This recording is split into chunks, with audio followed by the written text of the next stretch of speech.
Bonjour à tous. Alors, comment bien commencer sa vidéo en remarquant qu'elle a bientôt plus de batterie. Alors, où est ce câble? Les câbles cachés. Pour pas qu'on les voit, mais que moi je sache où ils sont.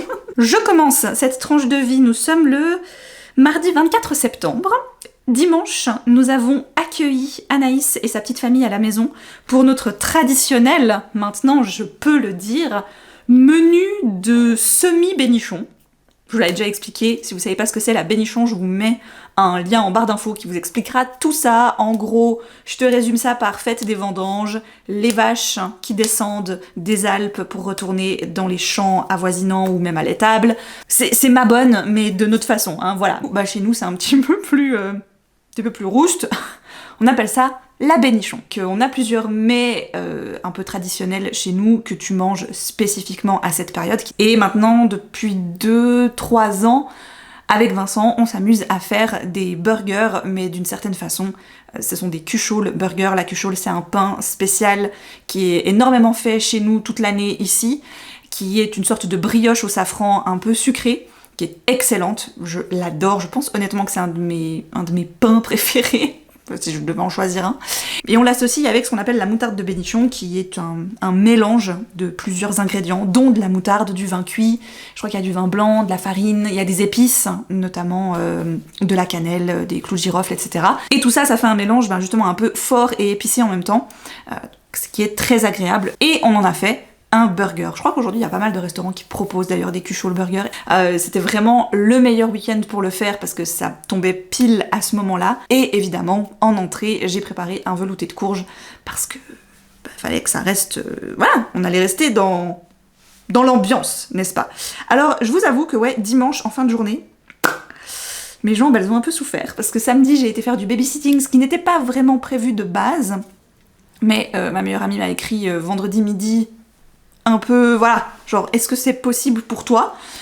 Et je me suis toujours fait une promesse à honorer dès que je le peux, à moins que j'ai vraiment un truc et que donc c'est impossible, j'irai toujours garder ses enfants. Elle nous a tellement aidé, elle nous a tellement gardé Alice régulièrement, que ce soit pour aller se faire une sortie rien que nous deux, ou alors que ce soit avec justement le travail de l'un ou l'autre, que voilà, maintenant que je peux lui rendre de temps en temps l'appareil, et encore je trouve que justement elle me le réclame pas tant que ça, tu vois, j'ai toujours dit oui, j'honorerai aussi mon statut de marraine, hein, finalement, qui est aussi là pour ça.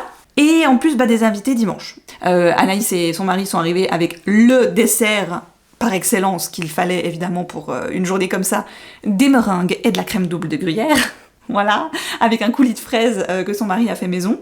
En ce qui concerne mes lectures, je suis actuellement dans le premier tome de Scholomance, l'éducation meurtrière de Naomi Novik. Je peine un peu à entrer dedans pour l'instant, j'ai lu 150 pages, c'est très dense. C'est une école de magie vraiment très particulière. Galadriel est elle-même une sorcière un peu spéciale. Comment fuir son propre destin, finalement? Et la Scholomance, c'est une école qui fonctionne un petit peu d'elle-même et qui semble être issue et vivre dans le néant. C'est une école très dangereuse, d'ailleurs, il n'y a pas de professeur, les élèves y dorment, mais ne sont pas forcément sûrs de se réveiller le lendemain, car il y a toujours des créatures fantastiques, magiques, qui traînent dans n'importe quel recoin de n'importe quel endroit. Ces choses-là sont très dangereuses. Oh, c'est pas ça, c'est peut-être d'autres élèves qui vont vouloir votre mort pour différents projets à eux. Voilà, donc c'est une école très dangereuse, mais qui visiblement te permet quand même, quand tu en sors, si tu en sors, de te donner une force assez incroyable et qui te rendra beaucoup moins vulnérable pour la suite de ta vie magique. Galadriel est donc en 3e année, et elle va faire la rencontre de Orion, qui est un élève assez à l'opposé de ce qu'elle-même représente, c'est-à-dire que lui, il est très populaire, il a beaucoup d'admirateurs, et il va lui sauver la vie, en quelque sorte, au début du bouquin, pour la 3e fois déjà, et elle en a un petit peu marre, voilà, de lui devoir des choses, alors que lui ne se rend pas compte qu'il sauve la vie des gens. Pour lui, il le fait vraiment de bon cœur. À travers les yeux de Galadriel, on va découvrir cette école, et on va découvrir son monde, et à l'inverse du classique dans ce genre d'histoire où c'est un néophyte total qui n'y connaît absolument rien à cet univers, qui entre soudainement dans cet univers à qui on va devoir tout expliquer. Toi, tu vas vivre ça par son prisme à lui. Lui découvre, et donc toi, par son biais, tu vas le découvrir aussi. Là, c'est pas le cas. On est avec une élève qui ne découvre pas du tout l'école, vu qu'elle y est déjà depuis plusieurs années, qui ne découvre pas non plus les différents systèmes de magie, vu qu'elle est née là-dedans. Donc tu dois un petit peu tout rattraper à travers elle, à travers ce bouquin. J'aime beaucoup le ton qu'offre Naomi Novik à ses personnages, surtout à Galadriel, qui est vraiment pleine de punchline et qui a vraiment un répondant que j'adore. Hier déjà, j'ai lu un bon moment, ce qui fait que quand tu as quand tu t'accordes des sessions quand même assez longues de lecture, pour moi ça t'aide à rentrer dans l'univers. Si tu es juste à te lire un petit bout par-ci par-là, 10-20 pages, bah le problème c'est que tu avances trop lentement pour vraiment, je trouve, te faire embarquer. Donc écoutez, je crois que pour l'instant, ce n'est pas un sans faute, parce que, en effet, je trouve que l'univers est un petit peu lourd à suivre, mais j'y vais. Avant de poursuivre dans cette vidéo, je me permets de m'interrompre en fait, pour vous présenter le partenaire de la vidéo du jour, et comme très souvent déjà, vous les connaissez maintenant très bien, il s'agit de l'application de lecture Nextory. C'est une application pour votre téléphone qui va vous permettre d'avoir toujours un livre sur vous, que ce soit du livre numérique en illimité, mais aussi et surtout ce pourquoi j'utilise Nextory, le format audio. Le format audio, c'est 15 heures d'écoute par tranche de 30 jours, et donc avec le code que je vais vous laisser juste là pour tester l'application, vous avez 60 jours offerts. Ce qui va vous permettre pour le livre audio d'utiliser vos 15 premières heures d'écoute les 30 premiers jours et les 15 suivantes les 30 prochains. Dans cette vidéo, je vous parle notamment de Naomi Novik, et bien si vous avez envie de tester cette autrice, sachez que La Fileuse d'Argent est un de ses titres phares, d'ailleurs un de ceux que je n'ai pas encore lu et que j'aimerais beaucoup lire, et il se trouve en format audio sur Nextory. Mais évidemment, il y en a pour tous les goûts, il y a aussi de la BD, de la presse, et comme je vous le disais, le livre numérique est en illimité, donc si vous avez envie de toujours avoir un truc en cours avec vous, c'est l'idéal. Je vais me faire ma petite séance de sport. Écoutez, je ne sais pas ce qui me prend comme lubie de me dire que je vais faire ça un mardi où j'ai déjà bossé toute la journée et tout, mais visiblement je crois que je suis encore pleine d'entrain et hyper motivée de ma journée. Donc, autant qu'elle serve à quelque chose, cette motivation, et que je la mette à profit. Je voulais préparer mon sirop de courge pour mes cafés et mes petites boissons chaudes de l'automne, n'est-ce pas? J'ai exprès gardé des petits morceaux de courge qui n'ont pas été dans le velouté dimanche, pour en faire de la purée, pour en faire un sirop. Honnêtement que ces tranches de vie sur octobre seront comment? Il y en aura plus. Parce que là, depuis juin, je crois, je fais une tranche de vie par mois, ce que je trouvais chouette comme rythme, voilà, le petit vlog mensuel. Mais c'est vrai qu'on arrive vers une période où j'ai plein de petites choses à montrer, à faire, des petites recettes, des petits machins, donc il y a de fortes chances que, je rallonge le rythme des vlogs et que du coup d'autres vidéos un peu plus thématiques se décalent, ou il y en aura peut-être un petit peu moins, mais en même temps c'est bien parce que j'ai pas tout le temps les mêmes choses à vous montrer en termes de liste ou de thématiques chaque mois, donc voilà, faut que je trouve de la place pour chacune des choses que j'ai en tête. J'ai reçu un colis aujourd'hui, peut-être que vous voyez de quoi je parlais. C'est trop beau, il faut vraiment que je vous montre ça, c'est absolument adorable. Je fonds absolument à chaque fois. Je vous parle bien évidemment de la collection automnale de mon amie Caro from Woodland. Caroline, c'est une personne que je connais maintenant depuis, je peux le dire, de nombreuses années, et que je suis avec énormément de passion, et chaque fois quand elle me contacte pour savoir si j'ai envie de recevoir ses produits, ses nouveautés, je suis joie, vraiment, dans tout ce qu'elle m'a envoyé. Franchement, absolument tout est formidable. Donc je vois déjà le petit sachet de thé Le Jardin de Mademoiselle qu'elle a fait en collab justement avec elle, et je me dis mais trop bien, je vais pouvoir le goûter. Donc c'est thé noir, citrouille, épices et crème vanillée, et là, je vois quoi? Voilà, trop de... tu vois, évidemment. Il y a une chose que je tenais absolument à souligner, parce que je l'ai vue sur la carte et j'ai dit... Mais c'est quoi ce glow-up? Je trouve que cette carte particulièrement, on peut voir que Caro, elle a progressé. Non mais c'est même pas qu'elle a progressé, c'est qu'elle a rendu son coup de crayon, sa façon de peindre, de rendre les couleurs, etc. Elle a level up quoi. Enfin, je sais pas si vous voyez ce que je veux dire, mais le talent a grandi encore plus, et je trouve vraiment gros coup de cœur sur cette carte. Je l'aime trop, cette théière citrouille, que j'ai aussi en autocollant d'ailleurs, comme ça.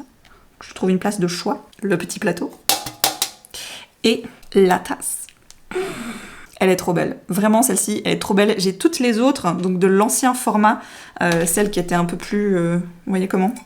c'est pas grave si vous voyez pas. Mais je suis très heureuse de ce format-là. C'est une très grosse tasse. Vraiment, je crois qu'on peut mettre 475, il me semble, un truc du style. Donc moi j'aime bien ces formats-là, parce que pour un thé, ou même un gros café avec, voilà, typiquement un sirop de courge, etc. Moi il me faut de la dose, quoi. Tu vois, il faut que je puisse mettre quelque chose dedans. Donc ça c'est nickel. Bon, il est 8h10, Alice est partie à l'école. Je vais aller laver ma tignasse, sur laquelle j'ai fait poser une sorte de mélange de bain d'huile. Je sais que certains m'ont demandé justement de faire un petit récap de ce que je fais comme routine capillaire. C'est peut-être un sujet qui vous intéresse absolument pas, et vous avez parfaitement raison et le droit de trouver ça chiant. Donc c'est pour ça que la vidéo est chapitrée.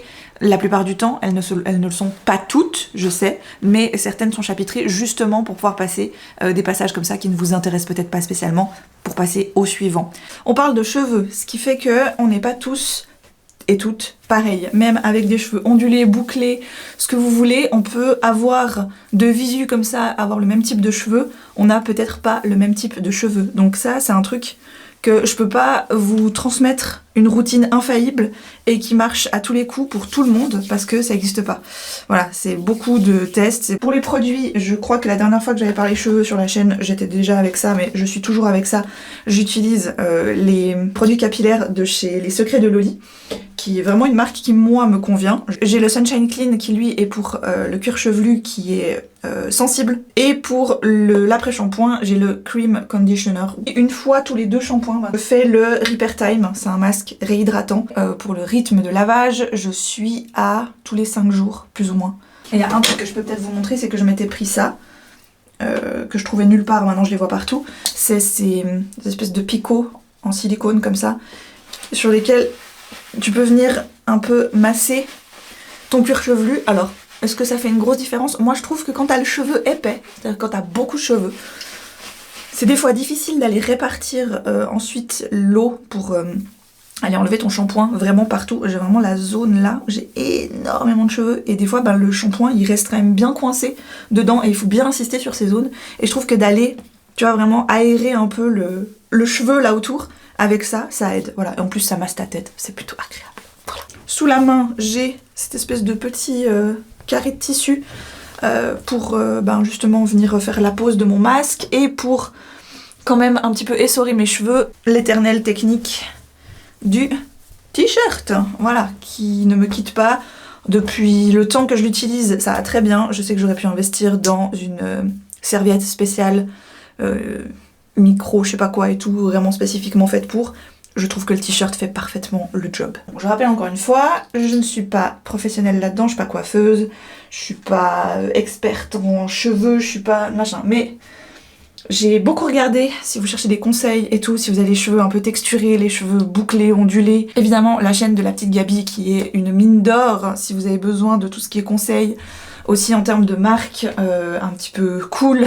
Là j'ai fait 3 shampoings pour cause de bain d'huile. Je vais laisser poser mon masque en tout cas 15 minutes. Et évidemment quand je dis que j'ai fait 3 shampoings, j'ai pas mis la dose de shampoing. Je mets une petite noisette dans ma main. Le premier shampoing, en effet, c'est bizarre parce que t'as l'impression que tu laves rien, parce que t'as l'impression que la matière du shampoing n'est pas déposée sur tes cheveux. Après, justement, avec le massage, le rinçage, et après je remets une petite noisette de shampoing, là, vous avez, rien que là, ça mousse tout un coup, mais d'une force absolue. Bon, d'habitude, je fais pas ça au-dessus de mon lavabo, bien évidemment. Je fais ça au-dessus de ma baignoire, c'est pas évident. Donc là, je viens de les rincer. Et pour les essorer le plus possible, je les scrunch. Je pré-coiffe avec mes doigts quand même. Donc ils sont quand même encore bien mouillés, hein, on est d'accord. C'est plus facile, j'ai lu ça et c'est vrai qu'après tester, en effet un peu véridique, pour appliquer tes produits par après, qui vont rester donc sur ton cheveu, quand ils sont bien mouillés. Que le gel d'aloe vera il est top, après il existe plein d'autres gels. Perso, c'est un gel que j'utilise pour pas que ça, donc je trouve qu'il est multifonction.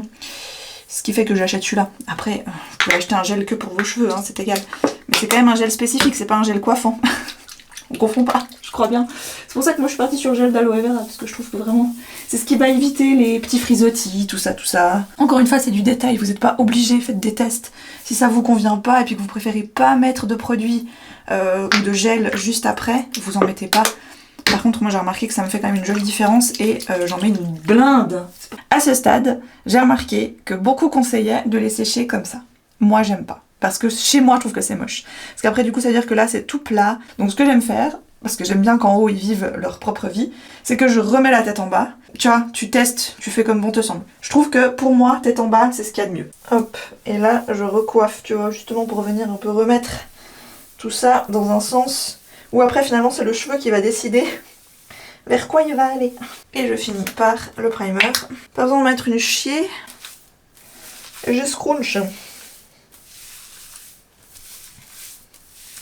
Et la chose qui pour moi va définir les boucles, pas mal, c'est ça. Donc, je peigne tête en bas, doucement. Voilà. Et maintenant, c'est la partie la plus chiante et la plus longue, le séchage. Alors, je relève pas la tête parce que sinon c'est chiant. Le séchage. Alors, moi j'ai ça va très bien. Et ensuite, j'en ai pour des plombes. Donc, qu'est-ce que je fais en général ? Je prends ma liseuse et je lis en même temps. Et donc là, c'est l'instant de vérité. Avant ce moment-là, je ne sais jamais à quoi ça ressemble. Hop là. Bah voilà, c'est pas trop mal.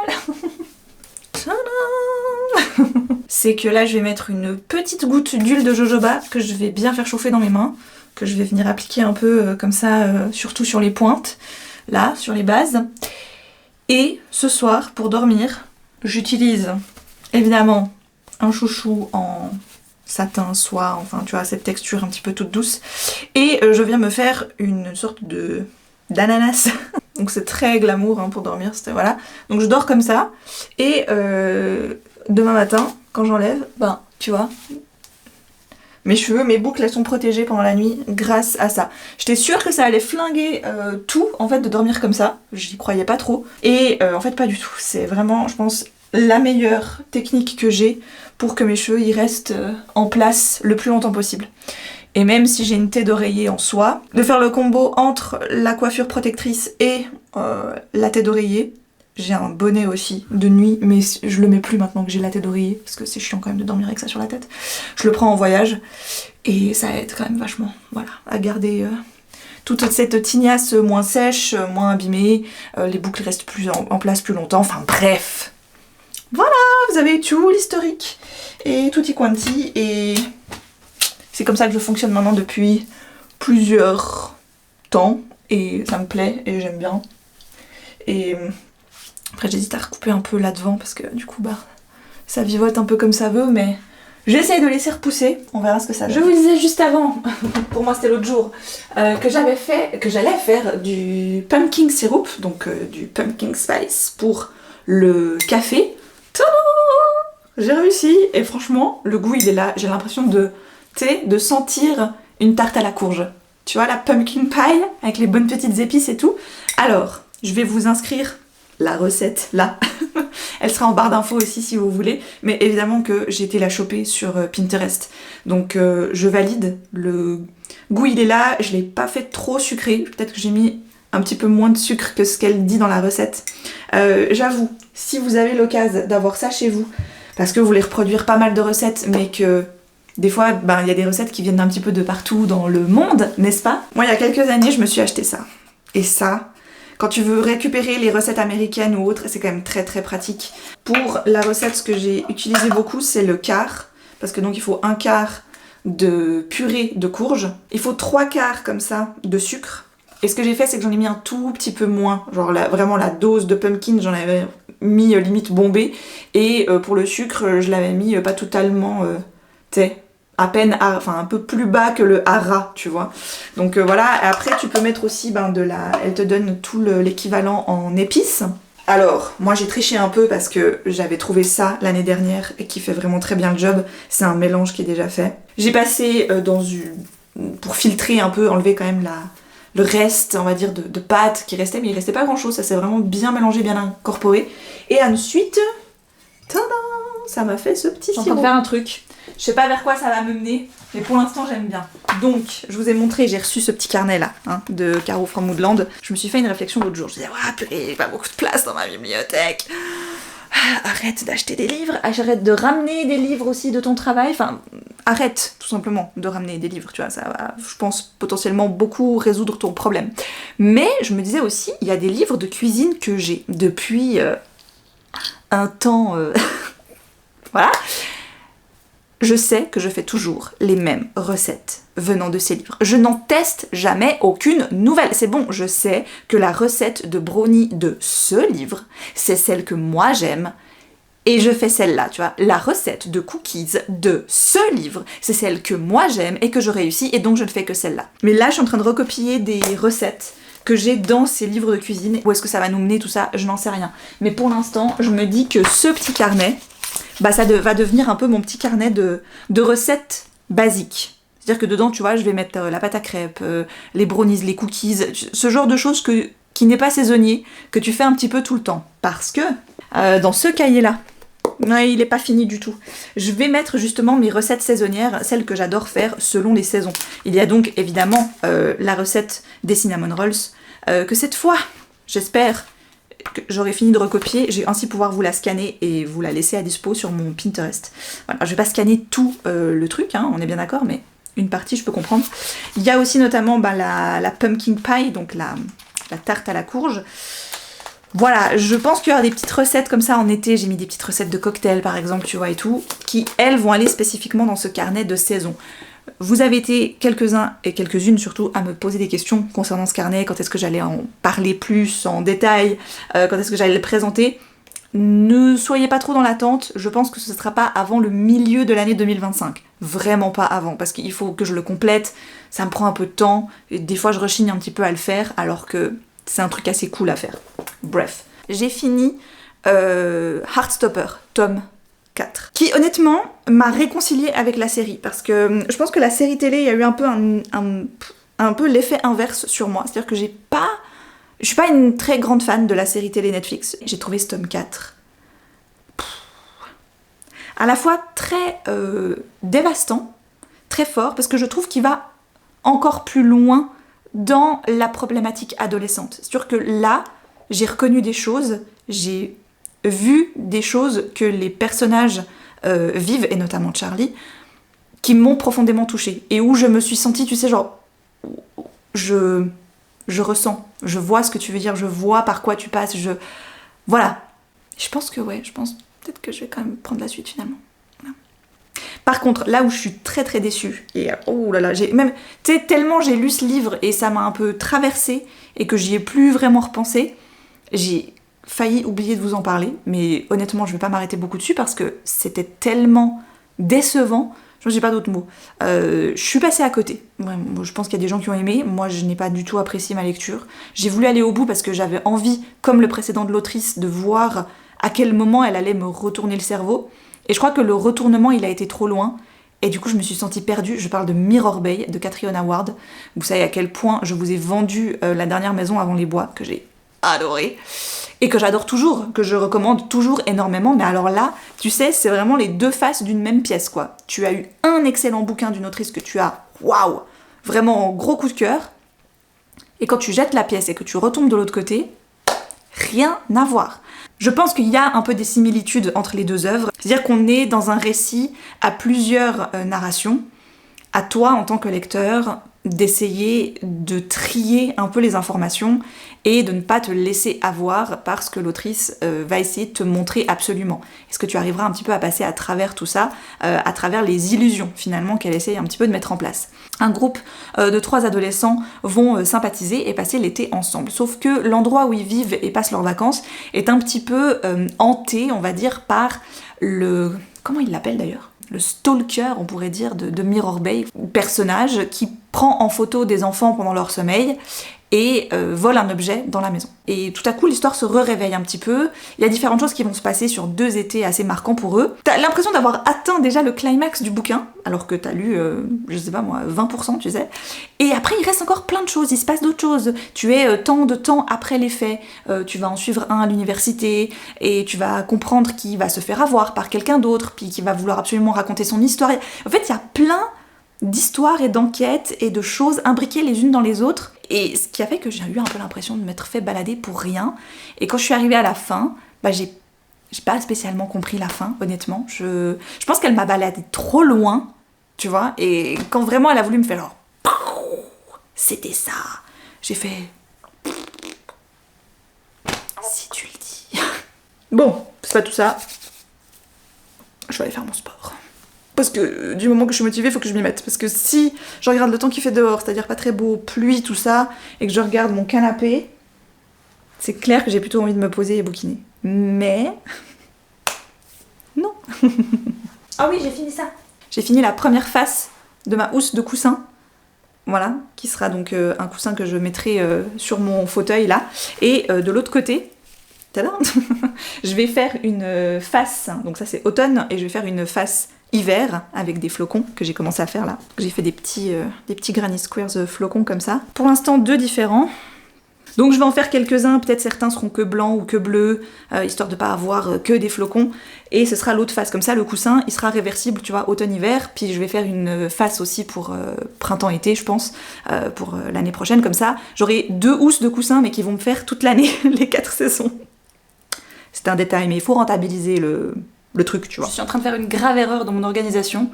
Je continue à filmer alors que je n'ai rien commencé à monter de ce que vous êtes en train de voir. Donc souvent j'oublie ce que j'ai déjà dit, tu vois. Parlons peu, parlons bien. Parlons livre, vite fait. En même temps que je vais un peu parler livre, je vais plier mon linge. Oui, parce que j'aime pouvoir faire plusieurs choses en même temps. Alors, donc, déjà, je suis en train de continuer ça. Feu de camp, c'est un livre de contes horrifiques, issu plus ou moins d'histoires vraies, vu qu'on va y parler de véritables faits divers, entre guillemets, qui ont pu avoir lieu, et là ils sont un petit peu twistés de façon le plus horrifique possible, c'est-à-dire qu'on ne va pas vraiment essayer d'aller chercher si y a quelque chose de rationnel là-dedans. Notamment on a l'histoire de Amityville, une des maisons hantées les plus connues de... je pense de tous les temps. On va pas essayer de démontrer que c'est faux, on est là un petit peu pour te faire croire à l'horrifique, donc franchement c'est fun à lire, voilà, c'est sympa. J'ai hésité l'autre jour à le prendre au lit avec moi et à me dire « Ah tiens, ça pourrait être ma lecture de table de chevet, tu sais, comme j'aime le dire ». Je me suis dit que j'avais peut-être pas non plus tenter le diable, comme on dit, hein. Ensuite, pendant que je vais plier mon linge, je vais vous parler de Scholomance. Tome 1, c'est l'éducation meurtrière. Écoutez, c'était très bien parti, malgré le côté un petit peu brouillon. Oh mais regardez-moi ce pyjama, rien à voir. Est-ce qu'il est pas trop cool? Vincent, il a des collègues qui nous donnent des habits de choix quand même pour Alice, hein. Pouvoir compter sur la seconde main quand t'as des enfants, c'est cool. Regardez, c'est le pull. Ce qu'il y a eu avec cette lecture, c'est qu'on n'est pas plongé progressivement dans l'univers, on y est juste catapulté. En gros, je te montre un univers et, ma foi, il va falloir t'y faire, c'est ça. C'est une école vraiment particulière, et tellement particulière qu'à un moment donné, moi j'ai trouvé que c'était un peu brouillon. J'ai trouvé aussi que tout le quotidien des élèves dans cette école, c'était sympa, mais... Au bout d'un moment, c'était un peu tout le temps la même chose. On fait des trucs, on s'échange des machins, on s'échange des services, on s'échange des sorts, on s'échange des trucs, on fait des alliances, on fait pas des alliances, on détruit des alliances. C'était un peu redondant, quoi, on va dire. Donc bon, il y a un truc qui, évidemment, à la fin du tome 1, m'a fait me dire oh là là, mais il faut absolument que je sache la suite. Donc, je pense que je vais me prendre la suite.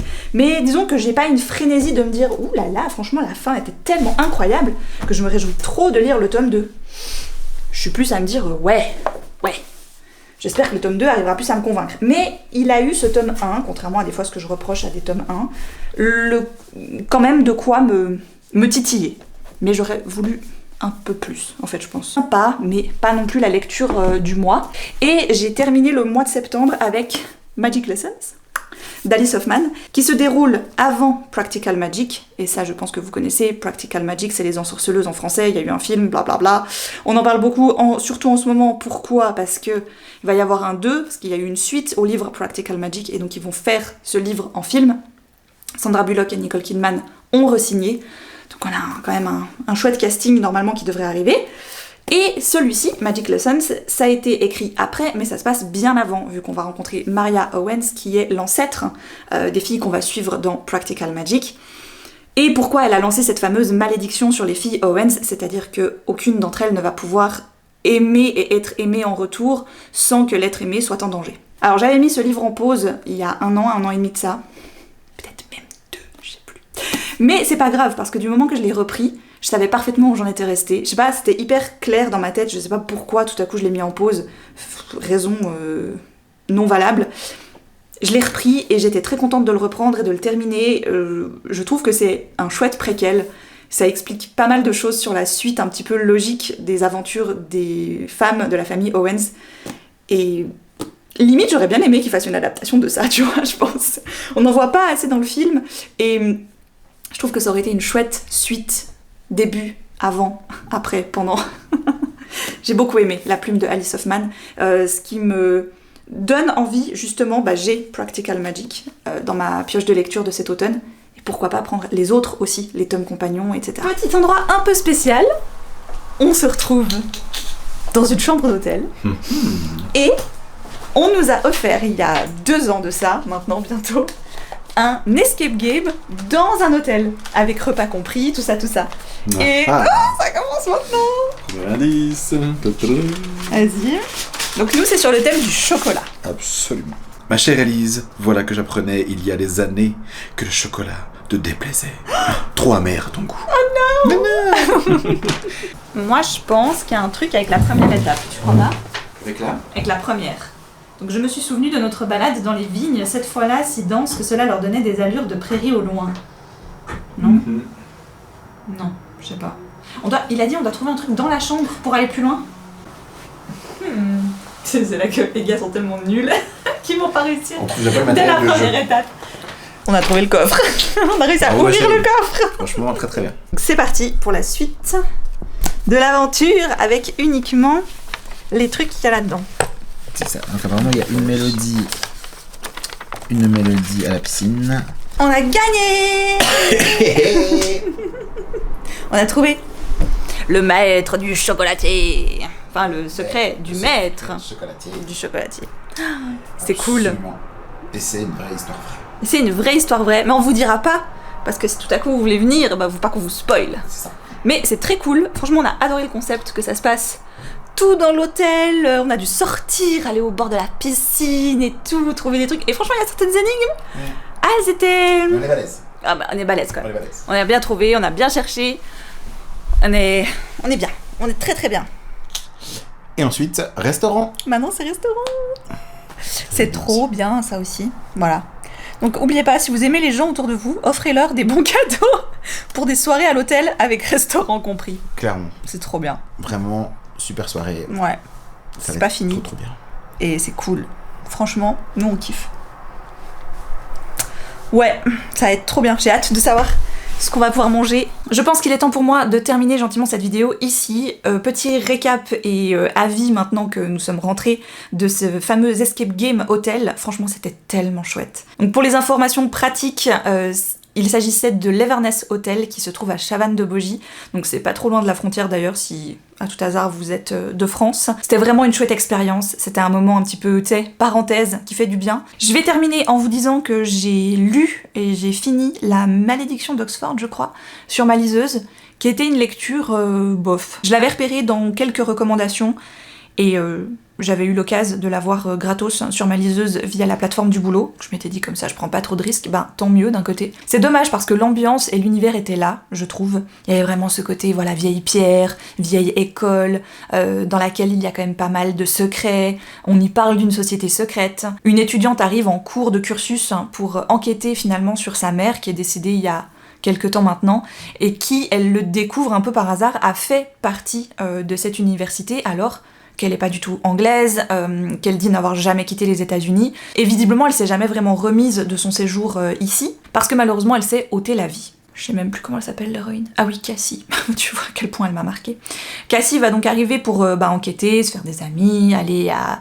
justement, elle va pas à beaucoup de soirées, donc moi d'abord je me suis dit c'est bizarre, parce que pour quelqu'un qui veut enquêter sur sa mère, le plus simple c'est un petit peu de faire partie de cette vie étudiante, tu vois. Et elle est beaucoup renfermée sur elle-même, elle est très froide, c'est un personnage qui se lie pas vraiment avec les autres, même avec sa coloc, bien que ça parte bien, c'est pas... voilà.